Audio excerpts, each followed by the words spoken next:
तो student last जो lecture था उस लेक्चर के अंदर अपन ने डिफरेंशिएशन को स्टडी किया था, कंप्लीट हो गया था अपना डिफरेंशिएशन, क्वेश्चन किए थे अपन ने लास्ट लेक्चर के अंदर।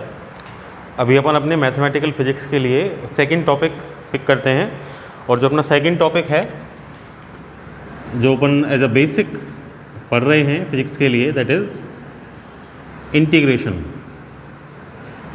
ठीक है, इसको अपन नेक्स्ट स्टडी करेंगे।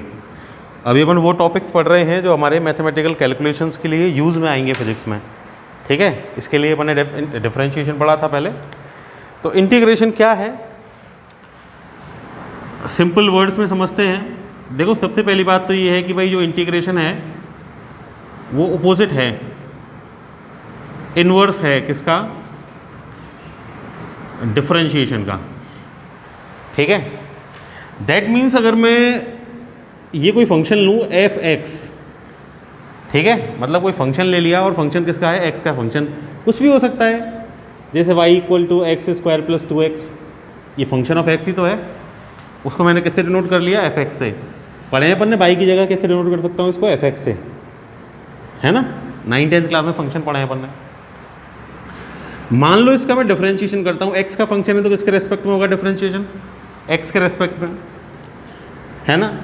जैसे एग्जाम्पल में लेके चल रहा हूँ एक्स स्क्वायर प्लस 2x, ठीक है, डिफरेंशिएशन करूँगा एक्स स्क्वायर का 2x हो जाएगा, फॉर्मूला पता है x पावर n का, और 2x का क्या हो जाएगा 2। मतलब सॉल्व करने पे जो आया वो भी क्या है, x का ही फंक्शन है, ठीक है, लेकिन दूसरा फंक्शन है। ये एक्स स्क्वायर प्लस 2x है, ये 2x प्लस 2 है, तो this is also the function of x, small F x से इसको डिनोट कर लेता हूँ। मतलब अगर कैपिटल एफ एक्स किसी एक फंक्शन का इसका मैं डिफरेंशिएशन कर देता हूँ तो एक दूसरा मेरे पास x का फंक्शन ये स्मॉल एफ एक्स आता है। ठीक है, तो जब मैं ये बोल रहा हूँ कि भाई integration is opposite of differentiation, मतलब अगर कैपिटल एफ एक्स का डिफरेंशिएशन स्मॉल एफ एक्स है तो स्मॉल एफ एक्स का अगर मैं इंटीग्रेशन करूँ, ठीक है, डिफरेंशिएशन किसके रेस्पेक्ट में किया था, x के रेस्पेक्ट में, ये इंटीग्रेशन का साइन हो गया। तो अगर स्मॉल एफ एक्स का इंटीग्रेशन किया जाए, दिस इज द इंटीग्रेशन, ये साइन लगा रहा है इंटीग्रेशन किसका, एफ एक्स का, किसके रेस्पेक्ट में, एक्स के रेस्पेक्ट में, वो क्या आना चाहिए, कैपिटल एफ एक्स आना चाहिए। अगर कैपिटल एफ एक्स का डिफरेंशिएशन स्मॉल एफ एक्स है तो स्मॉल एफ एक्स का इंटीग्रेशन क्या होना चाहिए, कैपिटल एफ एक्स। मतलब अगर एक्स स्क्वायर प्लस 2x का डिफरेंशिएशन क्या है, 2x प्लस 2, तो 2x प्लस 2 का इंटीग्रेशन क्या होना चाहिए, एक्स स्क्वायर प्लस 2x होना चाहिए। तो इस टर्म्स में अपन बोलते हैं कि भाई जो इंटीग्रेशन है वो क्या है, डिफरेंशिएशन का अपोजिट है। ठीक है, ग्राफिकली भी इसको अपन समझ सकते हैं।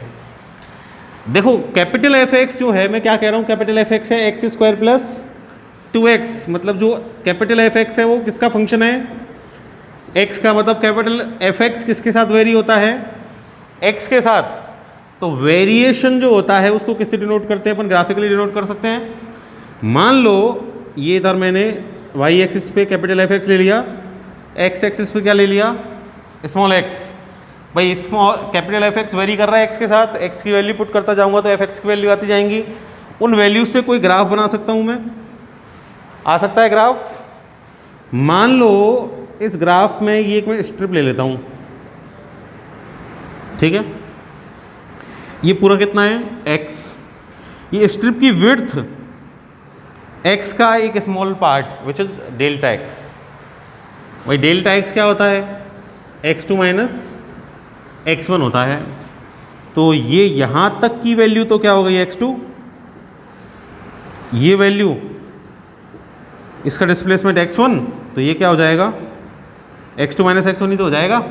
तो x2 माइनस x1 को क्या लिख दिया मैंने, डेल x। ठीक है, तो this is del x, x2 minus x1।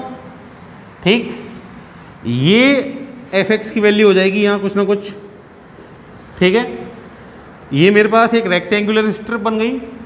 Rectangle का एरिया क्या होता है, रेक्टेंगल का एरिया होता है लेंथ, लेंथ कितनी है एफ एक्स, इंटू विड्थ कितनी है डेल्टा एक्स। ठीक है, अगर मान लो ये डेल्टा एक्स, डेल्टा मतलब डिफरेंस, ये डेल्टा मतलब डिफरेंस किस किस का, x2 और x1 का। जब ये लार्ज होता है तो इसको डेल्टा से रिप्रेजेंट करते हैं, और जब ये डेल्टा x टेंस टू 0 मतलब कैसा होता है, वेरी स्मॉल, इतना कि इसको अपन इजीली कैलकुलेट नहीं कर सकें।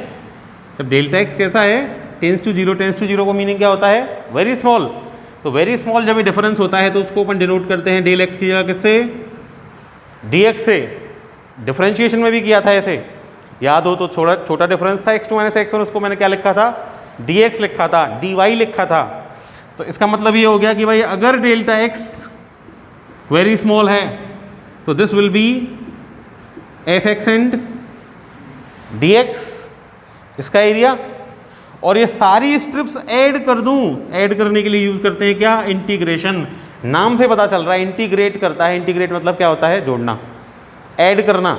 लेकिन ऐड कैसे करना, कॉन्टिन्यूस क्वांटिटीज को ऐड करना, ठीक। तो ये एक स्ट्रिप का एरिया हो जाएगा एफ एक्स डी एक्स। ऐसी इधर बहुत सारी स्ट्रिप्स बन जाएं,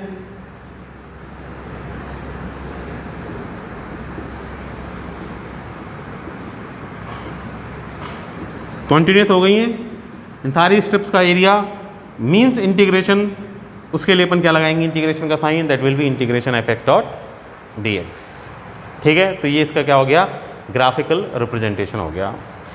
अपन को तो मेन चीज़ पे ध्यान देना है। मेन चीज़ क्या है, ये अपना अपोजिट है डिफरेंशिएशन का, ठीक है। अपोजिट है तो जिसका फंक्शन का अपन ने डिफरेंशिएशन किया उससे फंक्शन स्मॉल एफ एक्स आया, तो स्मॉल एफ एक्स का इंटीग्रेशन करने पे क्या आना चाहिए, कैपिटल एफ एक्स आना चाहिए, ठीक है। अब अपन जब ये बोल रहे हैं कि भाई ये अपोजिट है किसका, डिफरेंशिएशन का, तो डिफरेंशिएशन का जब अपोजिट है तो फॉर्मूला भी अपोजिट ही लगेगा। इंटीग्रेशन के अगर फॉर्मूलाज की बात करूं, वहां जब अपन सी एक्स का डिफरेंशिएशन करते थे क्या आता था, सी आता था। कांस्टेंट इनटू एक्स का क्या आता था, सी। तो सी का जब अपन इंटीग्रेशन करेंगे तो क्या आना चाहिए, सी एक्स आना चाहिए, ठीक है। तो integration of constant c is c x. अगर एक्स के रेस्पेक्ट में कर रहे हैं, बिल्कुल डिफरेंशिएशन की तरह एक्स के रेस्पेक्ट में, टी के रेस्पेक्ट में, वाई के रेस्पेक्ट में, जिसका भी फंक्शन है उसके रेस्पेक्ट में अपन को इसको करना है, ठीक है। एक्स पावर एन का अगर मैं इंटीग्रेशन करूं, उधर तो पावर रिड्यूस होती थी n-1, इधर पावर इंक्रीज होती है x power n+1 upon n+1, ठीक है। अच्छा, ये जो फॉर्मूला है ना x पावर n का इंटीग्रेशन, इसमें एक चीज़ अपन को ध्यान रखनी है कि जो n की वैल्यू है ना, that must not be equal to -1। -1 नहीं होनी चाहिए। -1 होगी तो क्या होगा, -1 + 1 0 हो जाएगा, और नीचे भी क्या हो जाएगा, -1 + 1 0, ठीक है। तो एनी नंबर अपॉन 0 क्या हो जाएगा, इनफाइनाइट, अनडिफाइंड होता है वो तो, ठीक है। तो n की वैल्यू -1 नहीं होनी चाहिए, ठीक। आगे log x का क्या होता था, 1/x, तो 1/x का क्या हो जाएगा, log x, ठीक है। और याद करो और क्या फॉर्मूलाज थे डिफरेंशिएशन में, sin x का क्या होता था, cos x, तो cos x का क्या हो जाएगा, sin x, ठीक है। cos x का डिफरेंशिएशन क्या होता था, माइनस का sin x, तो sin x का इंटीग्रेशन क्या हो जाएगा, माइनस का cos x। tan x का integration, sorry differentiation sec square x, तो sec स्क्वायर x का क्या हो जाएगा, tan x, ठीक है। और sec x का क्या होता था, sec x into tan x, so integration of sec x tan x will be sec x, ठीक है। ऐसे ही cot x का क्या होता था, माइनस कोसेक स्क्वायर x, यही होता था, तो माइनस, सो कोसेक स्क्वायर x का क्या हो जाएगा, माइनस का cot x, ठीक है। साथ में कोसेक x का जब अपन करते थे तो क्या आता था, माइनस का cosec x and cot x, ठीक। तो cosec x into cot x का हो जाएगा माइनस का कोसेक एक्स, ठीक है। और क्या थे, ई की पावर एक्स का ई की पावर एक्स, तो ई की पावर एक्स का वापस करेंगे इंटीग्रेशन भी, तो क्या आएगा, ई की पावर एक्स ही आएगा, ठीक है। अगर सी एक्स पावर एन का करें तो c x n plus one upon n plus one, ठीक है। तो these are the formulas for integration, इनको अपन को यूज करना है। अब इसमें देखो एक चीज अपन देखें कि अपन ये कह रहे हैं कि अगर कैपिटल एफ एक्स कोई फंक्शन है, ठीक है ना, तो कैपिटल एफ एक्स अगर कोई फंक्शन है, उसका डिफरेंशिएशन करने पे क्या आया, स्मॉल एफ एक्स, है ना। डिफरेंशिएशन करें अपन कैपिटल एफ एक्स का, स्मॉल एफ एक्स आ जाएगा, है ना। अच्छा, अगर मैं कैपिटल एफ एक्स की जगह कैपिटल एफ एक्स प्लस 2 का डिफरेंशिएशन करूं, क्या आएगा, करके देखते हैं। लेट एक्स स्क्वायर का मैं डिफरेंशिएशन कर रहा हूं, है ना, ठीक है। क्या आना चाहिए, 2x 2 - 1 मतलब 2x आएगा, यही तो। अगर मैं डिफरेंशिएशन करता हूं एक्स स्क्वायर प्लस 2 का एफ एक्स प्लस 2, क्या आएगा, एक्स स्क्वायर के 2x और 2 इज कांस्टेंट, 2x ही आएगा। मान लो मैं डिफरेंशिएशन करता हूं एक्स स्क्वायर प्लस 5 का, क्या आएगा। अगर मैं डिफरेंशिएशन करता हूं इसका एक्स स्क्वायर प्लस 10 का, क्या आएगा, 2x। इसका मतलब क्या हो गया, डिफरेंशिएशन जब होता है तो जो कांस्टेंट है ना, वो तो इंटीग्रेशन, जब डिफरेंशिएशन होता है तो वो कांस्टेंट तो रिजल्ट में से क्या हो जाता है, वैनिश खत्म हो जाता है। इसका मतलब ये हो गया कि भाई जब आप 2x का इंटीग्रेशन करेंगे, वापस 2x का क्या करेंगे, इंटीग्रेशन करो, 2x का integration 2x dot d x, c x n वाली फॉर्म हो गई, तो सी एक्स एन मतलब c x power n plus 1 upon n plus 1, c is 2, क्या आ गया, 2x स्क्वायर अपॉन 2, क्या हो गया। तो मैंने अगर इंटीग्रेशन किया तो कांस्टेंट लौट के आया क्या, नहीं आया। तो अगर मेरे पास 2x आया है रिजल्ट डिफरेंशिएशन करने पे, ठीक है, तो ये 2x मैं कोई ऐसा थोड़ी है कि इसके बारे में श्योर हूँ कि ये 2x एक्स स्क्वायर का था, एक्स स्क्वायर प्लस 2 का था, एक्स स्क्वायर प्लस 5 का था, एक्स स्क्वायर प्लस 10 का था, एक्स स्क्वायर प्लस 6 का था, एक्स स्क्वायर प्लस 3 का था, मेरे को तो नहीं पता भाई। 2x तो इसका भी हो सकता है, इसका भी हो सकता है, इसका भी हो सकता है, इसका भी हो सकता है, ठीक है। तो जब मैं 2x का वापस से इंटीग्रेशन कर रहा हूं तो जो एक्स स्क्वायर आ रहा है ओनली, क्या आना चाहिए, एक्स स्क्वायर से 2x आया था तो 2x से एक्स स्क्वायर आना चाहिए, एक्स स्क्वायर प्लस 2 से 2x आया था तो 2x का करने पे क्या आना चाहिए, वापस एक्स स्क्वायर प्लस 2।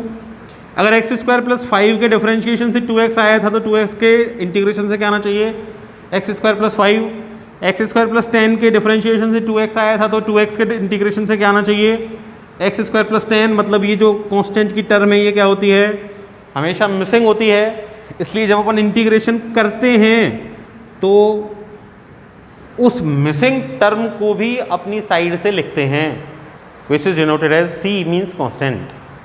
अगर मान लो वो कांस्टेंट रहा होगा तो वो c से डिनोट हो गया, कंडीशन देगा उससे निकाल सकते हैं। नहीं रहा होगा तो c की वैल्यू क्या हो जाएगी, 0। इसलिए हम हमेशा अपने इंटीग्रेशन के आंसर में किसका स्कोप रखते हैं, c का, विच इज कांस्टेंट।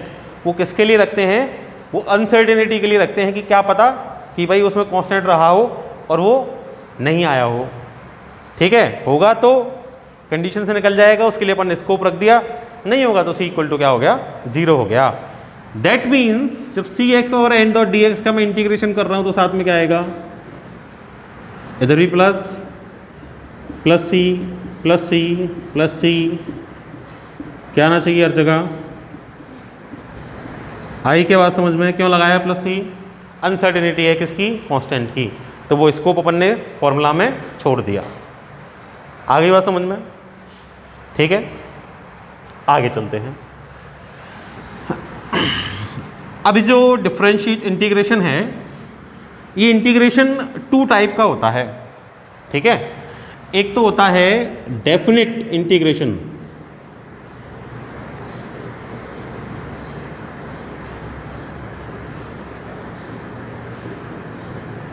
ठीक है, और एक होता है अपना इनडेफिनेट इंटीग्रेशन।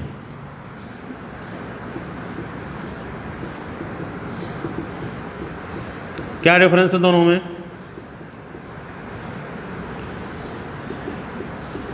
देखो भाई, नाम से पता चल रहा है ये डेफिनेट है, आंसर भी कैसा आएगा, डेफिनेट आएगा। ये है इनडेफिनेट, यहाँ आंसर इनडेफिनेट मतलब अनसर्टेनिटी रहेगी। अनसर्टेनिटी के लिए क्या लगाया है अपन ने, सी कांस्टेंट लगाया है, ठीक है। जो इंडेफिनिट इंटीग्रेशन होता है, सिंपल इंटीग्रेशन जो होता है, अपन इंटीग्रेशन के ग्राफिकल फॉर्म में क्या बोल रहे थे कि उन स्ट्रिप्स के एरियाज को अपन क्या कर रहे हैं, ऐड कर रहे हैं। बनाया था भी ग्राफ, ये ग्राफ बनाया था, ये ऐसा ग्राफ लिया था, एक स्ट्रिप ली थी, है ना। तो ये सारी स्ट्रिप्स, मैं ऐसे बोल रहा था, ये जो स्ट्रिप्स लिए मैंने, इनके एरिया को क्या कर रहा हूँ मैं, ऐड कर रहा हूँ, दैट इज इंटीग्रेट कर रहा हूँ, that is called integration. Mathematical form में मैं उसको ऐसे लिख रहा हूँ, ठीक है। लेकिन अगर ये ग्राफ की मेरे को लिमिट नहीं पता, भाई एक्स एक्सिस तो इन्फाइनाइट तक होती है, ये ग्राफ तो ऐसे इन्फाइनाइट तक बन जाएगा, तो मेरे को नहीं पता कि मेरे को ये स्ट्रिप कहाँ तक ऐड करनी है, नहीं पता, तो माई इंटीग्रेशन इज इनडेफिनिट, ठीक है। इनडेफिनिट मतलब मेरे को नहीं पता कहाँ तक है, जितना है मैंने तो वो ऐड कर दिया सारा का सारा, ठीक है। तो इसकी कोई लिमिट नहीं होती। तो इनडेफिनिट इंटीग्रेशन वो इंटीग्रेशन होता है जिसके अंदर कोई लिमिट नहीं होती, ठीक है।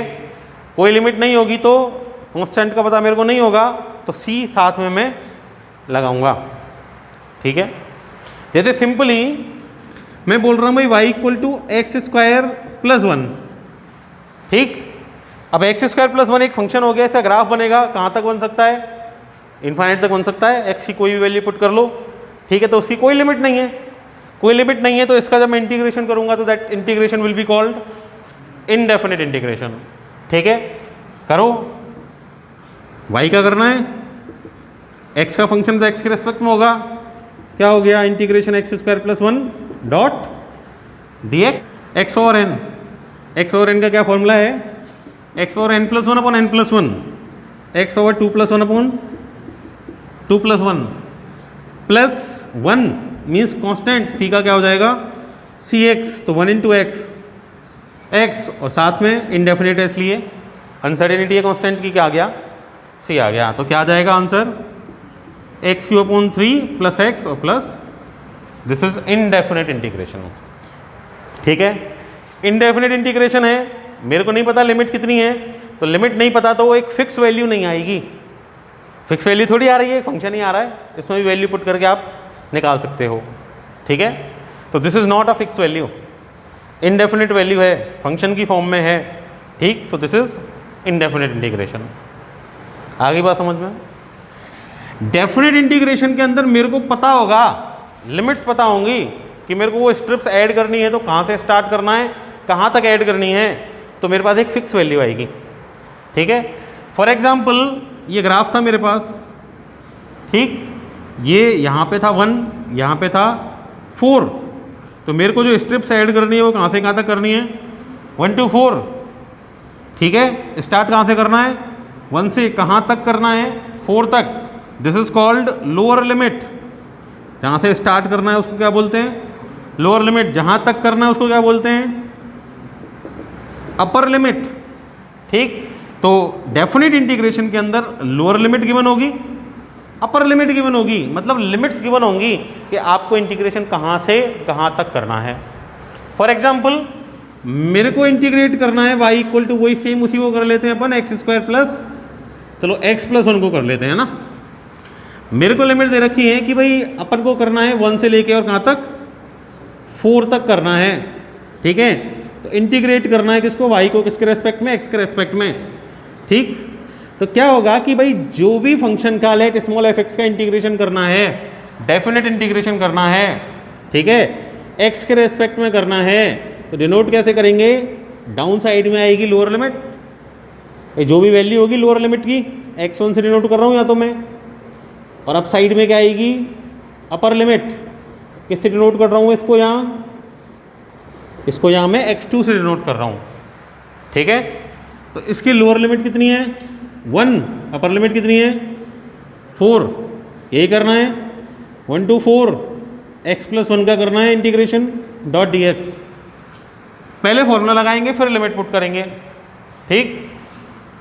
कैसे करेंगे लिमिट पुट, कि भाई यहाँ से यहाँ तक मेरे को एरिया चाहिए, तो क्या करूँ, 0 से लेके यहाँ तक का एरिया निकाल लूँ, ठीक, 0 से लेके यहाँ तक 1 का एरिया निकाल लूँ, इसके में से इसका एरिया माइनस कर दूँ तो ये बीच वाला एरिया आ जाएगा क्या, ऐसे ही तो भाई। ये ग्राफ है मेरे पास, इसको वापस में क्लियर बना देता हूँ, ये ग्राफ है मेरे पास, ठीक, यहाँ क्या था 4, यहाँ क्या था 1, मेरे को 1 से 4 तक इंटीग्रेट करना है, तो मैं क्या करूँ, ये 0 से 4 तक का टोटल एरिया फाइंड कर लूँ, 0 से 1 तक का एरिया फाइंड कर लूँ, ये माइनस कर दूँ मैं, तो आ जाएगा मेरे पास। मतलब एक बार तो आप क्या करो, अपर लिमिट तक फाइंड कर लो एरिया, लोअर लिमिट तक फाइंड कर लो, अपर वाले में से लोअर वाला क्या कर दो माइनस, तो आ जाएगा आपके पास आंसर। वही करना है सेम मेरे को। मेरे पास क्या आ गया भाई, y dot d x, integrate करना है इसको, x का पावर 1 है, 1+1 अपॉन 1+1 x पावर n का फॉर्मूला लगा दिया इंटीग्रेशन का, n+1 अपॉन n+1 प्लस 1 का क्या हो जाएगा x, ठीक है, आ गया। लिमिट्स आर फ्रॉम 1 to 4, क्या आ गया, x² upon 2 plus x, limits are from 1 to 4, पहले कहाँ तक, अपर तक 0 से, तो अपर लिमिट की वैल्यू पुट कर दो। अपर लिमिट कितना है, x की वैल्यू कितनी है, तो x के प्लेस पे क्या पुट कर दिया 4 + 4 माइनस लोअर लिमिट, ठीक है, तभी तो बीच वाला एरिया निकलेगा। लोअर वैल्यू कितनी है 1² अपॉन 2 प्लस 1, ब्रैकेट ओपन होगा माइनस हो जाएगा, क्या हो गया ये 16 अपॉन 2 + 4 -1 अपॉन 2 और -1, 8 + 4 12 माइनस 3/2, सॉल्व कर देंगे, कैसा आंसर आया, डेफिनेट आंसर आया। भाई ये फिक्स वैल्यू तो मिल गई मेरे को, ये फिक्स वैल्यू क्या है, डेफिनेट वैल्यू है, तो इसलिए इस इंटीग्रेशन को क्या बोल रहे हैं अपन, डेफिनेट इंटीग्रेशन बोल रहे हैं। तो डेफिनेट इंटीग्रेशन और इनडेफिनेट इंटीग्रेशन में डिफरेंस समझ में आया, कोई लिमिट नहीं होती इनडेफिनेट इंटीग्रेशन के अंदर, ठीक है, साथ में c आएगा कांस्टेंट, ठीक। ऐसा हो सकता है कि c की वैल्यू फाइंड करने के लिए क्वेश्चन में कोई कंडीशन दे दे, तो वो क्वेश्चन अपन करेंगे जब समझ जाएंगे उसको, ठीक है, बताऊंगा मैं भी एग्जांपल। डेफिनेट के अंदर लिमिट होगी फिक्स, पता होगा अपन को कहाँ से स्टार्ट करके कहाँ तक करना है इंटीग्रेशन, तो वो लिमिट्स अपन अप्लाई करेंगे, नीचे लोअर लिमिट ऊपर अपर लिमिट पुट करेंगे, ठीक। इंटीग्रेट करने के बाद अपन को वो अपर और लोअर लिमिट पुट करनी है, उससे मेरे पास क्या आएगा, एक डेफिनेट आंसर आ जाएगा। तो this is called definite integration. तो ये दो टाइप का मेरे पास क्या हो गया, इंटीग्रेशन हो गया। एग्जाम्पल से अपन ने समझा, आ गया समझ में, एक एग्जाम्पल और ले लेते हैं, ठीक है।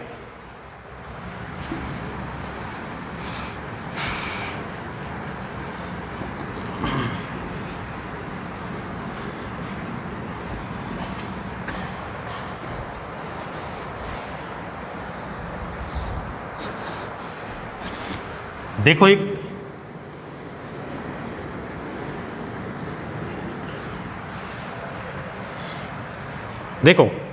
एक चीज़ और अपन बोल रहे थे, देखो एग्जाम्पल के लिए जो पहले मैंने यूज़ किया था डिफरेंशिएशन में, वही फॉर्मूला मैं यहाँ यूज़ कर रहा हूँ।